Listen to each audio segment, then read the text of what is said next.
Welcome to Pet Sitter Confessional, an open and honest discussion about the life as a pet sitter. Whether you're on a walk right now, sitting in your car between visits, or at home unwinding from a long day of pet care, thank you. Today's episode is brought to you by our sponsor, Pet Sitters Associates, and our amazing executive producers on Patreon. Their support truly makes it possible to keep the conversation going, keep sharing ideas, and reminding everybody that we're not alone in this work. Today, I want to talk about something that goes beyond scheduling or pricing strategies. It's about how we see ourselves, our identity, the labels that we've been given, and the way those things influence how we run our businesses, how we interact with clients, and even how close we come to burning out. There's this great quote from Merlin Mann. He once said that a lobster doesn't think of itself primarily as food. And I really love this because it's a reminder that the way others perceive us is not the whole story. So here's a question I want you to carry with you throughout the rest of this episode and really think about this. How do you see yourself? And how much of that comes from you versus the people around you? And before we move forward, I warned you, this isn't just about self-esteem or positive affirmations. This is about the foundation of our businesses and the health of our relationship with our clients, our team, and ourselves.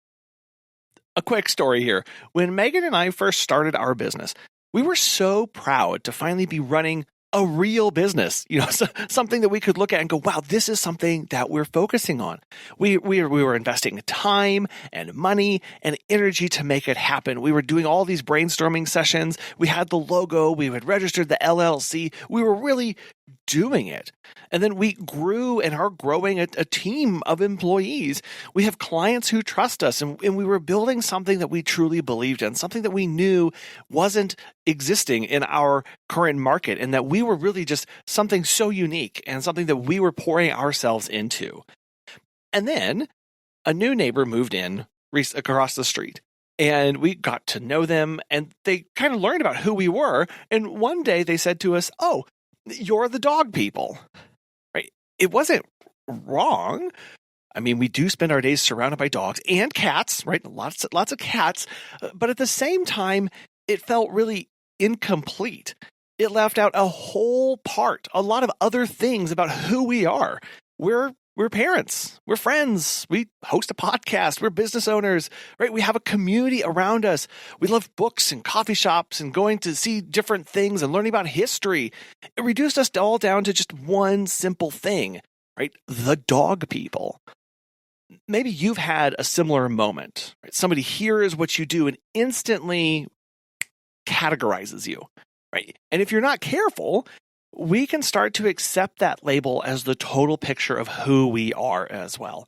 And that's what really we want to talk about, right? If we don't pay attention, we risk adopting the labels others give to us and letting them define our identity. You can think of it like this. Somebody walks up to you and they put a pair of glasses on you and tell you to go about in the world. And we start viewing the world through the lenses of somebody else. So where do all of these labels come from? Right. So first, there's the external labels. That's what we've been talking about here. They come from parents, teachers, former bosses, right? Clients, colleagues, even strangers on social media. Maybe you've been called the reliable one. Right? That's a great label that we love to have. Oh, you're the really reliable person. Or maybe you're the animal lover, the side hustler, the go-getter, the entrepreneur. Then there's the internal ones. These labels come from within ourselves. These are our self-talk. When nobody's around, how do we identify ourselves? These are the stories that we tell ourselves about our past successes and, our failures. Or maybe this is the identity that we've constructed based off of who we think we're supposed to be. I know a big one for me was growing up, we used to camp a lot. Growing up in Boy Scouts, we were doing at least one backcountry camp or one 50-miler or something like that where we're going out and camping or canoeing and out in the wilderness. I was a person who camped. Megan and I got married and went off to graduate school, and all of my camping gear got put into a storage locker for part of our apartment. And it sat there completely untouched as we went about our lives and did our own thing. And finally, one day I pulled out my camping gear and this really nice high-end camping equipment, this really sweet two-person tent was all moldy and it was ruined. And I realized I'm not a camper anymore, but I kept all the stuff around because that's how I viewed myself. That's how I wanted to be viewed, as the kind of person that went camping. And so as I threw out this gear, I had to let that part of me kind of go and die. I had to be fine with that. I had to focus on the other things that were in my life, but I had all this stuff around me. That's how I wanted to be identified. Now, some of these labels are really helpful. Labels can give really good clarity, both externally and internally. They can help us understand ourselves or communicate quickly with others. But they can also be really limiting. If you buy into the wrong label, right, where you say, oh yeah, I'm just a dog walker, it can quickly shape our decisions, hold us back from, I don't know, raising rates, or even keeping us from expanding our services, or reducing things that we thought we wanted to offer, but now because of market forces or client demand or pricing or staffing, we can't offer those anymore. So we have to take things off the table. That's why I love going back to this lobster quote. Just because somebody looks at a lobster and sees dinner doesn't mean that that's the lobster's identity. And just because someone sees us and thinks, oh, the dog person, that doesn't mean that that's the full truth of who we are. So to make this more practical, here are some exercises that I would recommend and like for you to try this. Because while we're talking about labels, we have to understand, what am I starting with? What are some preconceived notions or biases that I have and I'm carrying around with me? It's one thing to say, oh yeah, labels can be good or bad, but what labels do I carry with me? So sit down and with a blank piece of paper and write out every single label that you use for yourself, both personal and professional, whether it's silly or serious. All of it. Take 10 minutes to do this identity dump. And then for each one, ask two really simple questions. Where did this come from? And do I want to keep this? Okay. So if you write down strong person, okay, where does that come from? Is that an internal thing that I believe about myself? Do I want to keep this? Maybe you have something where you write down and it's frugal. Well, maybe that came from some past experiences growing up or some lived experiences of your own that you have. Do we want to keep this? Maybe this is what's limiting us from raising our rates and actually doing what we need to do in our business. Take 10 minutes to write everything down and then go and ask these questions about it. It can be a process, and it's not something to rush through, certainly. Take time on this one and really consider every single one. And then we want to do a label swap. So find one label that feels limiting, and we're going to reframe it. So instead of just being a dog walker, try something like a trusted caregiver for hundreds of pets. Words really do matter. And reframing these can change how we show up in the world and how we view ourselves, how we can confidently make decisions. If I don't view myself as a trusted caregiver for hundreds of pets and humans, it's more difficult for me to institute changes to my business. If I'm, quote, just a dog walker, well, then it seems really insignificant to what I do, doesn't it? It kind of downplays everything that I believe and think about. All of my hard work gets written off in one phrase of just. That's a word that we really try to avoid as much as possible when describing scenarios, situations, and people. Just takes this whole thing and just crams it down into a super and oversimplified description. After we've done the 10-minute identity dump and the label swap, then we're going to talk about a secret identity. List 3 to 5 qualities, skills, or passions that no one would know just from your job title. This is so, I love this one so much. Take your job title, whatever it is, and then list 3 to 5 things that don't fit that at all. Maybe, right, you're an artist. Maybe you're great at organizing. Maybe you're a natural encourager and go-getter there. Then think about how those things influence your business and your life, even if they don't show up on a business card. When we hand that business card to somebody, right, we go to a networking event, everyone goes, "What's your business card?" Okay, first off, sure, have some physical ones, but also use an app like, I love to use the app Blink, where you can put in, it's a digital card, and they scan a QR code on your phone. That way it's always with you. Play around with what you call yourself on there, but these things that don't show up there, that you're not sending out in a business card or on an email footer or whatever that is, the signature area. What about you makes you you? It's more than your job title. It really and truly is. So where are those qualities? And then link them to things that you do every day. Because I promise you that they show up. And here's the thing. When we stop feeding those skills, those qualities, those passions, when we stop investing into those, it impacts the rest of our life. And everything that flows from us becomes impacted. Because if all we do is, here's what happens, right? I'm a business owner. So all I'm going to do is read business books, and I'm going to listen to business podcasts, and I'm going to watch business things and business. And it kind of just crushes everything else about us. Instead, well, I know I like to read history books, and I like to read biographies, and I like to go to art exhibits and all sorts of things. Those are areas that I need to be feeding into, in most cases, more than those business books. Because if I'm not investing in all of me, then all of me can't show up. Next, we're going to talk about why this is so important to not just us personally, but also to our business. But before I do that, I want to talk about our friends at Petzers Associates. All professionals should have specific pet business insurance. As a pet sitter, you know how much trust goes into caring for someone's furry family member. But who's got your back? For over 25 years, Petzers Associates has been helping pet care pros like you with affordable, flexible insurance coverage. Whether you're walking dogs, pet sitting, or just starting out, they make it easy to protect your business. Get a free quote today at PetSitLLC.com, and as a listener, you'll get $10 off your membership when you use the code CONFESSIONAL at checkout. That's PetSitLLC.com, because your peace of mind is part of great.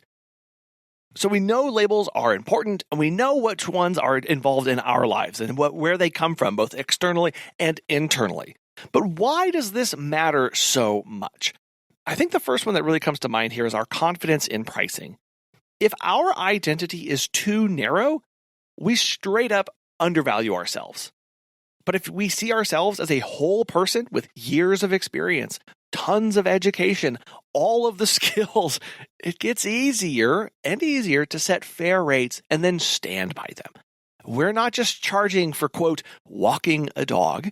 We're charging for our expertise, our reliability, and our care. Think of it. The more experience that you get, the better a job you will do, which means that it looks easier to people on the outside. You'll make it look flawless. What we love to do, right? We love to watch gymnastics, swimming. We love to watch all the Olympic sports every time that those are on. We're always watching them. And man, they make it look easy. I'm so convinced I could do almost all of those events on the screen. But I know, right, I would love to see a time where they put an average person in the furthest lane and let everybody else do the swimming, just to give some perception and scope of the true skill going on in the pool, right? But we convince ourselves because it looks easy. They make it look flawless. When we do the same in our business, we discount ourselves with how flawless and how easy it can come to us. It's what? It's second nature, or, I just do this. But to somebody else, a client, a potential client looking in, what you provide is an immense value, something they can't find anywhere else. And that is worth a lot. It's worth a lot of peace of mind, time, energy, frustration, and yes, it's worth a lot of money. So when we can frame ourselves appropriately, we can frame our business and our services appropriately as well, so we can charge appropriately. The second thing that this impacts are our client relationships. Clients pick up on authenticity. And when they know more about who we are beyond just, quote, the sitter, they're more likely to trust us. They're more likely to stick around long term and, yes, recommend us to other people. And this certainly holds true whether you are a solo sitter or you have a team of employees and you're not doing as many visits as you used to. The more connection that clients have to you, yes, you, the stronger that relationship is. We think about it of, I'm trying to build up a clientele who trust me. How do I do that?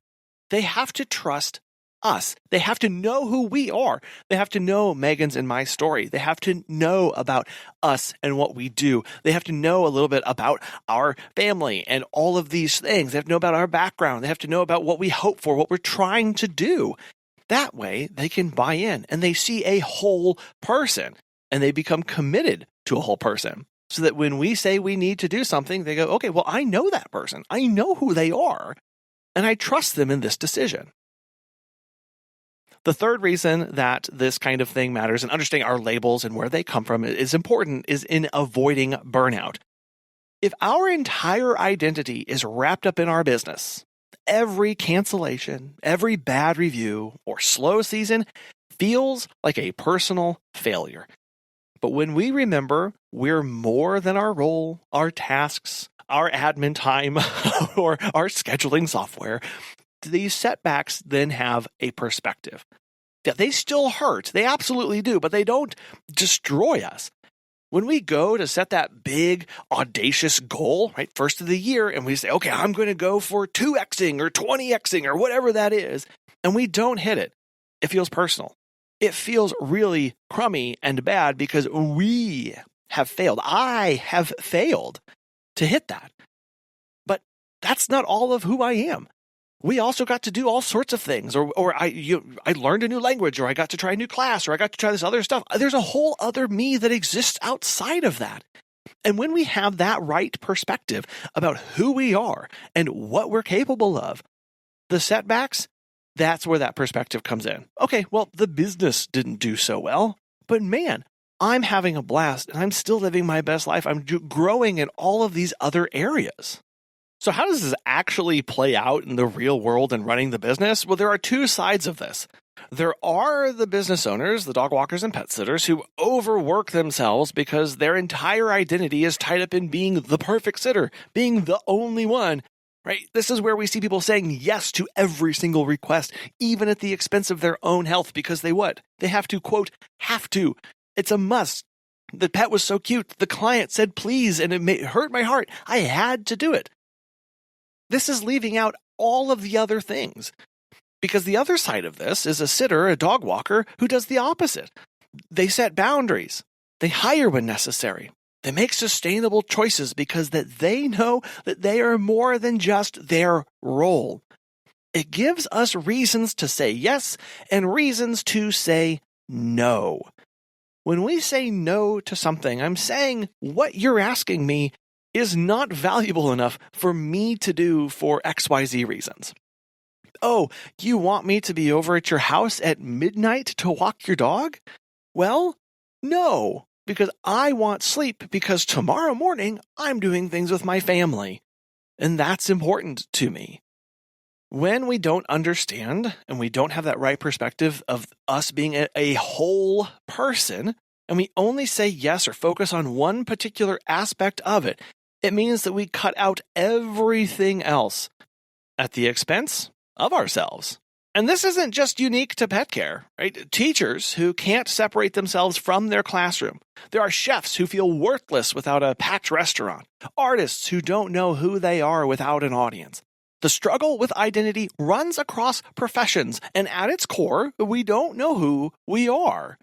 And this is especially insidious in people who are successful, because they're successful in running the business. They're successful in getting the clients. They're successful in whatever that is. We have that success. You're running a business, right? You may have the best year ever. You may be getting more clients. You may be having success for the first time or for the millionth time.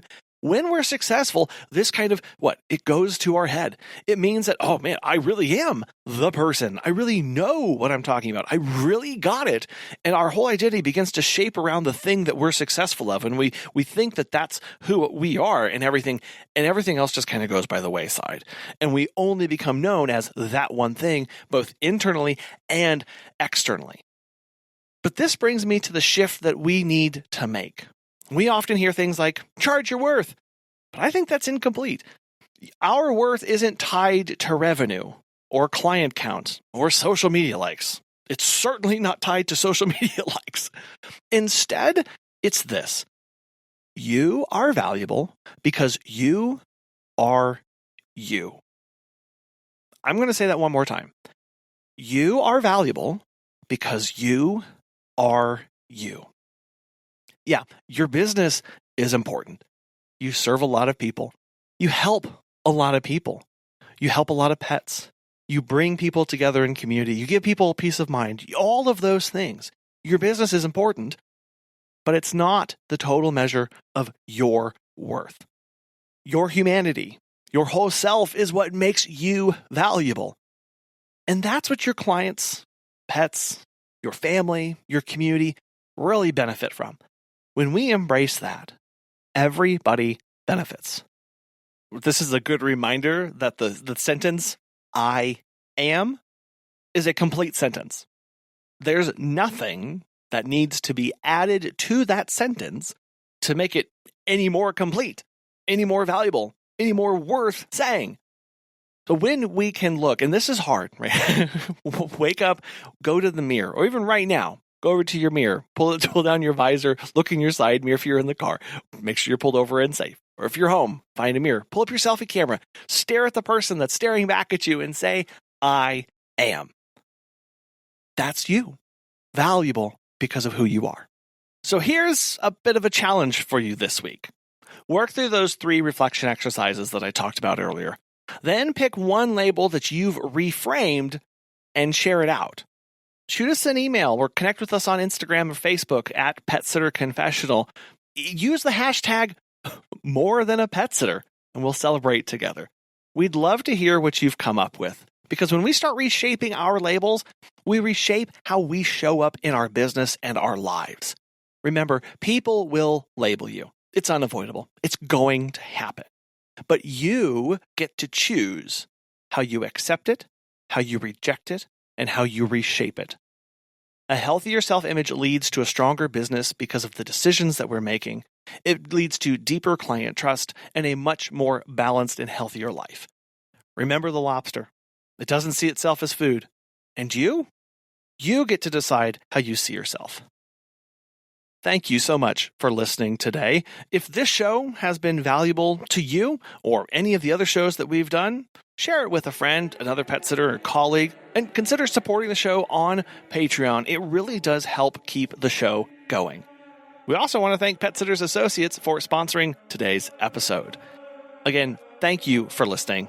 We'll see you again soon.